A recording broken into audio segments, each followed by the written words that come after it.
So today I am kindly joined by Ashley Campbell, Sports Program Coordinator at ACU for the Sydney campuses, to talk about the ACU Football Club, which was the first community club established for the university nationally. That was set up approximately 18 months ago, and specifically we're going to talk about the processes, successes and challenges associated with that. So thanks, Ash, for joining me. No worries. I'll start with, as I said, that around 18 months ago, you went about setting up this ACU football club, community club. What was the driving force behind setting up that club?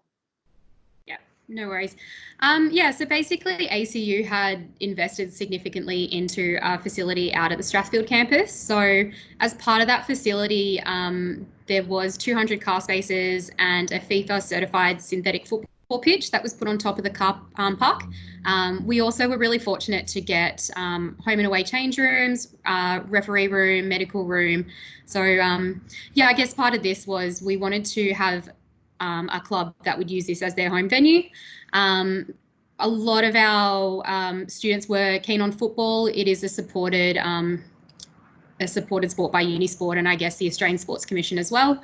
And we are 71% female across all of our campuses as well. So the interest was there and a strategy was put into place to create this club. So I guess I came on board about close to 2 years ago now. I do have a strong background working in high-level football and community football, and this was a key part of my role and one of my key KPIs for the first 2 years of my role. Yeah, fabulous. So you mentioned there that it was a key part of your role. Was there a specific strategy developed or did this link to a more overall strategy? And what specific outcomes did you want to achieve from it? Yeah, so when I started, my predecessor had been working on a strategy. We also had a football contractor that was working with him on the strategy. The strategy was really focused around a female-only professional club. I guess with my football background and I guess knowing a lot of our students that showed interest in the football club, a female-only professional club probably wasn't what the campus was after. So I guess in my first probably 3 months of the role, I looked at what I thought was reasonable and realistic and what we could actually achieve within the first 5 years if we were to change the strategy for this club. Yeah, okay, great. And I guess talking to the specific processes you went through to setting up the club, what were those specific processes? So what did you need to consider both internally at the university and externally, given that it was a community football club? Yeah, so I guess the first thing I did was kind of went through all of the notes and I guess the strategy that was put in place. Came up with a 1 to 3 year plan of where I thought the club could go reasonably over that period. And then we caught up with the Canterbury District Football Association. That is our local association. And basically sitting down with them, they were extremely interested in what we had to offer. I guess being a university club, we bring other benefits. And they were really keen to work with us and help us, I guess, to get our guest license for the 2019 season. Apart from that, it was working with internal departments. As it was the first community club, it was really educating the departments that I needed to work closely with. So legal, the marketing department, digital. These departments do have their usual day-to-day work, and this kind of sat outside of that. So it was educating them on the benefits of this club for the university and then kind of bringing them on the journey with us and getting them on board to assist us with this club. One person can't run a football club, so it was so important that we were really supported within the university. Yeah, okay. And I guess back to, we were talking specific strategy and outcomes, but what were the specific benefits that you saw this club bringing to ACU students and to the university as well? Why were they so keen to get on board this? What were the outcomes, specific benefits for them? Yeah, I guess Canterbury with us, we are in that local association. The club would have a female focus and still does have a female focus. Even though we are an inclusive club, we do a lot for our female members and we try to get more females involved in football. That also ticks a box with the Canterbury District and I guess Football New South Wales as well. So they were really supportive that we were female focused. They also had a registration and I guess membership drive of 17,000. So bringing in a new club that was going to assist them to meet that goal, I guess, was good for them as well. And we do obviously have a lot of students that study exercise and health science as well as education. A lot of them do coaching and referee courses. And I guess that's additional benefits that we can bring to the association. We, in our first year, did start a skill acquisition program for female students in local primary schools. And that was really highly regarded, I guess, in addition to kind of ticking a few more boxes in our license agreement. But it also ticks a box with the Canterbury District because we are getting more females active in a grassroots level as well. Yeah, okay. And I take it that by going down the approach of making this a community club as opposed to just a student driven club, the university saw it as probably a good branding exercise as well, that it puts out a positive name for ACU into the community. Yeah, definitely. We are a big part of the Strathfield community.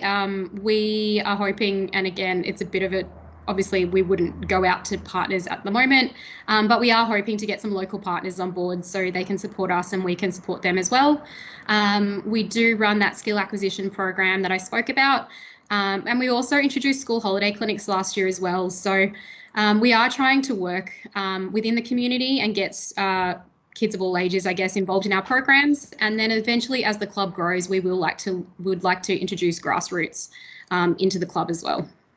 Okay, great. And you've just touched on some initial success stories of the club, but are there any other good examples of some of the initial successes you've had as part of that club? Yeah, I think the biggest thing for me was in year one, basically once our license was approved, we had about 8, probably 9 weeks to put 2 teams on the field. Very, very stressful. Obviously, with university going back in February, it's a really short window to the season starting in April, and a lot of our students had already signed with other clubs. So I guess filling 2 teams last year, a male and female team, was a huge achievement for the club. A massive achievement for the club last year. It wasn't about our success on the field. It was more around building the culture for the club. So obviously we would love if they would have got lots of wins on the field as well, but our main priority was trying to find the right people for our club and creating a great culture that they actually wanted to turn up to training and play for ACU in line, I guess, with our mission and our vision as well. Yeah, so culture was huge. This year, massive wins for us. We've almost tripled our registrations from 2019. So we do have 3 male clubs teams this year, as well as 2 female teams, which is huge and really exciting. I guess we have also brought on additional coaches and team managers then, so it's just growing our base there. We played in the FFA Cup probably 6 weeks ago now. Also fairly huge for the club. We were able to enter quite a competitive team into that competition.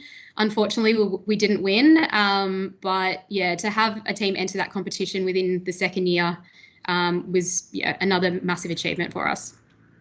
Yeah, huge achievement. Would you say, you mentioned about being on the team culture, would you say year 2 that you've achieved that? You've achieved the right team culture to have something to build on? Yeah, definitely. And I should probably mention, so probably last February 2019, we brought on a football manager to assist us to grow the club. So we have had Sonny Mako as our football manager for the last probably year now. He basically does all the on-field football and I do all the off-field football, and he's been very key in helping create this culture as well. So all the players love him. We've had every single team play for us this year, except for I think 2. So massive for us. We had great feedback from our survey that we put out after the season. There were 2 items that were raised, and we've been able to work on those items this year, and everyone's fairly happy. I guess those 2 items for us last year were a bit out of our control. One was to have a pre-season. Obviously, that was a little difficult given when our license was approved. So we did start our pre-season for this year last October. And the other one was more social occasions, which at this current point in time, again, a bit out of our control. Yeah, understandably. I guess that's some great highlights of what you've been able to achieve, but no doubt there were a number of challenges along the way. What were some of those challenges that you faced, and some of the challenges that you still face? Yeah, I guess the biggest challenge personally for me is I didn't come from a university background. So I came from a major sporting event background. So I guess my biggest challenge in learning was coming into the university, working out how it kind of worked. And when you're on some tight timelines externally and trying to work with internal departments to get things done in a reasonable manner, I found that fairly challenging, just coming from major sporting events where things just happened immediately. It was educating those internal departments as well. So as this was the first community club, often they hadn't assisted ACU Sport with some of these things previously. And there were some really tight timelines. And I guess look and feel is fairly different for a football club as well compared to the usual marketing that they may do as well. So it was educating those departments and getting to, them to understand what we needed from them and us understanding what they needed from us to work well together. Other challenges. There have been quite a few, and there's definitely been some challenging moments where there have been some small breakdowns. But in our previous conversations, you've mentioned about how much you've had to be invested in this club, and your resource, you as a resource, or your time has been crucial to getting this club up and running. How has that played out for you and your role? Yeah, I guess I do look after a lot of other clubs as well. So the football club has taken a significant amount of time. Yeah, there's been a lot of after hours meetings, working on the weekend, contacting players, checking players when they're at the hospital. So I guess, yeah, it has been a huge project for me. I do love it though. Like, I'm extremely passionate about football, to be able to start something from scratch and seeing within 2 years how far it's come. So yeah, it has definitely taken a toll on me personally. I'm really fortunate though that I do have Sunny on board.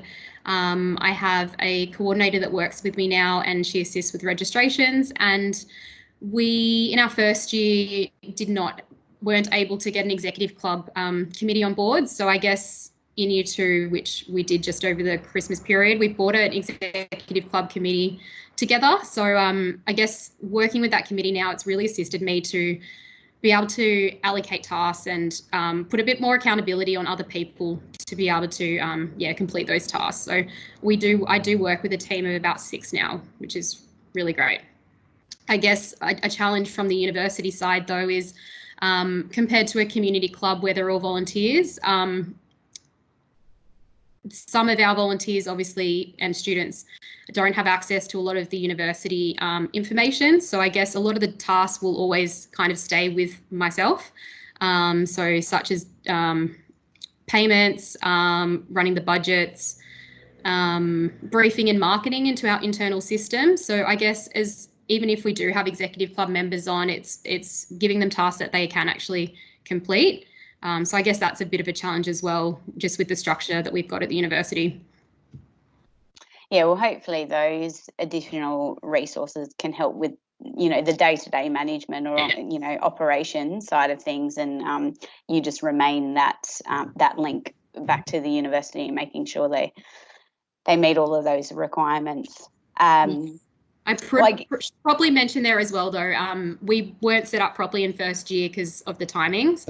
But this year we do have some great plans in place. A lot of our students do have compulsory community hours.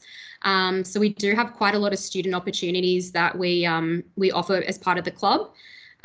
We have members of our physio, our exercise science students that will come down and do strapping and match day medical for us. We've got team manager positions, coach positions, ground manager positions, the ability to be part of our school holiday programs or our SAP for School program as well. So yeah, there's definitely a lot more people involved now, and yeah, it's growing very quickly. Well, that is good to hear. Well, that's the intention, isn't it? That you set these clubs up that they can sustain themselves. I guess a good question, given that this isn't the only club that you manage. This is one that's taken a lot of your time because of being new and the unique requirements of being a community club. But how has this whole process of setting up a club impacted your dealings with other clubs, or any key learnings that can be applied across the board for all clubs? Yeah, so in Sydney, I have another 9 university clubs as well as 3 partnership clubs as well. So I guess I do understand that I do need to spread my time evenly against the clubs. Most of our clubs are at a level where they are still in the infancy stage as well. So they do require a lot of time and attention. With some of those clubs, though, I do have sports club administrators, so they do assist me with running those clubs. I guess it hasn't really impacted them too much. Mainly, it may have even benefited them. I guess coming in and starting this community club, it makes me more aware of, I guess, the issues and the restrictions that they also face as well. And it kind of makes me think about how I can actually help them run a better club as well. Coming in with administrative background as well, I have created a lot of templates and documents and briefing information as well. So all this has been passed on to the clubs. We're really transparent with sharing with all of our clubs in Sydney as well as nationally. So yeah, I still think I've given all the other clubs time, and there's particular clubs that have actually grown quite well in the last 2 years as well. Yeah, I don't know what other learnings I've got with those guys at the moment. I think our clubs, we are very differently structured to a lot of other universities. There's still a lot of work that needs to be done with a lot of our clubs. A lot of the clubs we don't have executives for, so especially in Sydney, we are running a lot of those clubs already. So I guess a big thing for me now that the football club is kind of in a great place and is fairly well structured and resourced is working with those clubs on a 1 to 3 year plan, and yeah, getting those clubs to a better level. Yeah, that forward planning or big picture planning is really important with the clubs to try and set them up as best as possible. You mentioned earlier around some of the activities you were looking to do in 2020 this year. What's the plan, the bigger picture plan for 2020 for the club, and how have they changed given the current environment? Yeah, so we do have a 5-year plan in place. I do love planning and structure, so I do try to stick to it as much as possible. I think this year, we will still probably meet most of our KPIs that we have set. Obviously, some of them may change slightly. So a few of the key things that I wanted to achieve with the club this year was continuing to develop that club culture. We have moved a lot of our stuff online. So every single week we send the club out strength and conditioning and technical videos and resources. And they are required to do those trainings at home. And most of them are doing it, and they're actually sharing it on our social channels as well. They're still very, very active on the WhatsApp club groups. So I think the culture is still going pretty strong there. We obviously have more than doubled our registrations. So the aim for this year was to double registrations, double registrations year on year for the next few years. So we're almost tripling registrations, and all of our teams are fairly full as well. So last year, some of our teams could have had a few more subs. We're looking pretty good there this year. Internal collaborations was a big one for me. We've got all these great resources, and especially at Strathfield, a lot of the courses are out there as well. So it's working with those internal departments to benefit our club.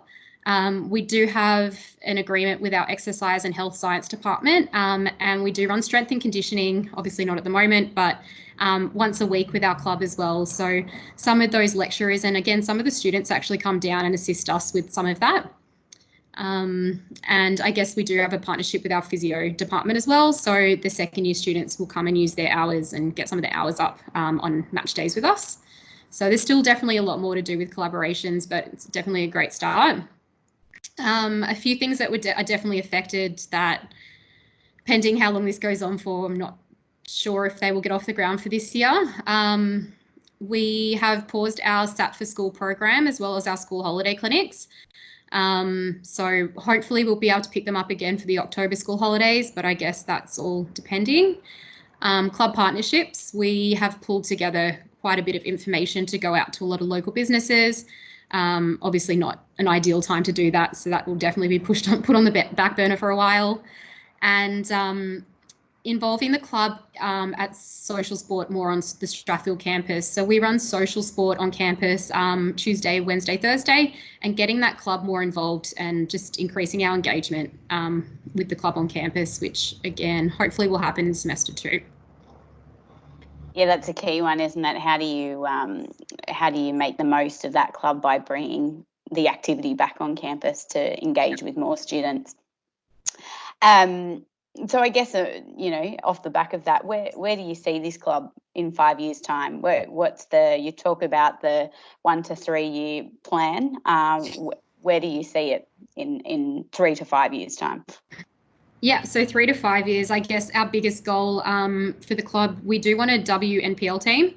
The men's NPL is fairly saturated at the moment, but we do have some really quality female players coming through. So I guess our end goal would be a WNPL within the next 5 years. But that also comes with a lot of other things that we need to work with the university on. So around facilities and venue and making sure we meet all the requirements. Community engagement. So we do a lot of stuff with grassroots. I think my next thing in the next year, I guess 1 to 2 years, would be working with some refugee groups. With our campus coming online in Blacktown in the next year, I'd love to push the club out there as well and do a bit more engagement out in that space out there. We do have the field, and hopefully we'll have permanent lights on the field within the next year. So ideally, I'd like to host 6-a-side football or full-size football and start running competitions out of that venue. Coach and mentoring. So Football New South Wales do run a few of the coaching and referee courses out of ACU. So I really would like to work with Sunny and I guess Canterbury District and Football New South Wales on becoming a bit of a hub for coach mentoring and referees in the area. Introducing grassroots. At the moment, we are really focused on our senior players and I guess our students. So we will eventually do grassroots. At the moment, we've got the grassroots program, so we are doing a bit in that space. But yeah, I would really like to eventually get grassroots involved in the club. And what else have I got? I guess as the club grows, we're in Canterbury, they've been extremely supportive. They're a great association, but we do have campuses in other locations as well. So I guess growing the club into other associations eventually as well. Great, big plans. It sounds really good. It sounds really exciting. And I guess my last question comes back to something that's come up in a few of your answers around a big focus being around the team culture, creating the right team culture. Do you have any key tips for people of how you go about doing that? Have you had any specific strategies around what you would like to do? Or you talked about bringing on the football manager. I imagine they had probably a key role in what that looked like. But I guess given it was such a significant part of what you were doing, any key advice as to how to go about that? I don't know if it's key advice, but I think we were just fortunate that Sunny's just been such a great fit for the club. The 2 team managers we had in 2019 were really important for our teams as well. And I guess the players we've had, I guess, last year and that we've brought on this year, they're just a great fit with our club. we started pre-season back again in February, and we had students going down in January just having a kick around, and they turn up every single week to training, which I've played football before. Like, that's not that common for them to do that. They hang out outside of football together. They're just constantly contacting each other. I think it's kind of organically happened with Sunny coming on board, and yeah, just some of the players we had from year one that have created this great culture that people want to be involved in for year two. This year we actually do have a few students that have been part of our uni sport nationals team as well. We didn't really have them in year one, so I guess eventually we do want to become more competitive, and I think we're showing that we are already more competitive with the fact that we had that FFA Cup team this year. But the next 2 years for us is really building on that culture, and then we will focus on the competitive side of football. So I don't know if that was really. I think we just had the right people on board, and it's just kind of worked out well. I think that in itself answers the question. It all comes down to recruiting the right people.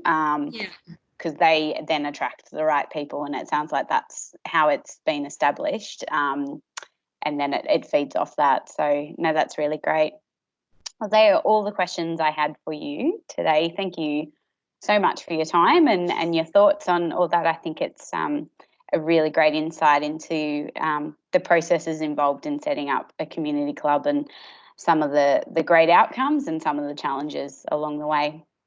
Yeah, so definitely. We've definitely paved the way. I think in the next few years we'll have a few more in different states as well. So we look forward to seeing that. Yeah. Thanks, Tamara. Thanks, Ash.